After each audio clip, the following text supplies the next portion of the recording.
আমাৰ দৃষ্টিভংগী স্পষ্ট ৭১ চনৰ ২৫ মাৰ্চৰ পিছত অহা বিদেশীৰ নাম বিদেশী মুছলমান হওক হিন্দু হওক খ্ৰীষ্টিয়ান হওক শিখ হওক বৌদ্ধ হওক পাৰ্চী হওক নাম কাটিব লাগিব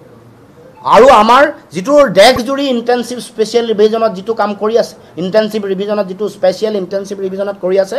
যে কোনোবা এগৰাকী ভোটাৰৰ নাম বিহাৰতো আছে আৰু অসমত যদি ব্যৱসায় কৰি আছে ভোটাৰ তালিকাত তেওঁৰ নাম সোমাব বিচাৰিছে তেওঁৰ পৰিয়ালৰ আন মানুহৰ নাম সোমাব বিচাৰিছে ২৬ৰ নিৰ্বাচনত সেই মানুহগৰাকী আৰু তেওঁলোকৰ মানুহক আনি ইয়াত ভোট দিয়াব খুজিছে পদপথৰ ব্যৱসায়ী আন বিহাৰ উত্তৰ প্ৰদেশ বা বেলেগ ৰাজ্যৰ মানুহ যিসকল কিবা কিবি সূত্ৰে অসমত আছে তেওঁলোকৰ নাম সোমোৱাই বা বেলেগ এটা সমষ্টিৰ মানুহৰ নামো যদি ধৰি লওক ডিব্ৰুগড় বিধানসভা সমষ্টিৰ মানুহৰ এগৰাকীৰ নাম নি তেওঁক দুলীয়াজানতো তেওঁৰ নাম সোমাব খুজিছে এই যিটো ষড়যন্ত্ৰ এই ষড়যন্ত্ৰ বাধা দিব লাগিব আৰু এই ষড়যন্ত্ৰ বন্ধ কৰিব লাগিব এইটোত আমাৰ স্পষ্ট দৃষ্টিভংগী আছে আৰু এই ক্ষেত্ৰত আমিও সকলোৱে খুব ভালকৈ নিৰীক্ষণ কৰি আছোঁ আমি আমাৰ কাৰণে অসম চুক্তি গীতা কোৰাণ আৰু বাইবেল অসম চুক্তিয়ে কৈছে যে বিদেশী চিনাক্তকৰণ কৰিব লাগিব তেওঁলোকৰ নাম ভোটাৰ তালিকাৰ পৰা কৰ্তন কৰিব লাগিব আৰু তেওঁলোকক বহিষ্কাৰ কৰিব লাগিব অসম চুক্তিৰ ৫ নম্বৰ দফাই কৈছে আৰু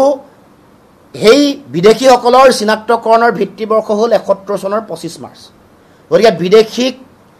চিনাক্তকৰণ কৰি বিতৰণ কৰাৰ দায়িত্ব চৰকাৰৰ আমি কোনো বিদেশীৰ বোজা অসমৰ ৰাইজে কেতিয়াও গ্ৰহণ নকৰে বিদেশীৰ চৰণীয়া পথাৰ অসম নহয় বিদেশীৰ ডাষ্টবিন অসম নহয় বিদেশীৰ প্ৰতি প্ৰেম ভাল পোৱা যদি থাকে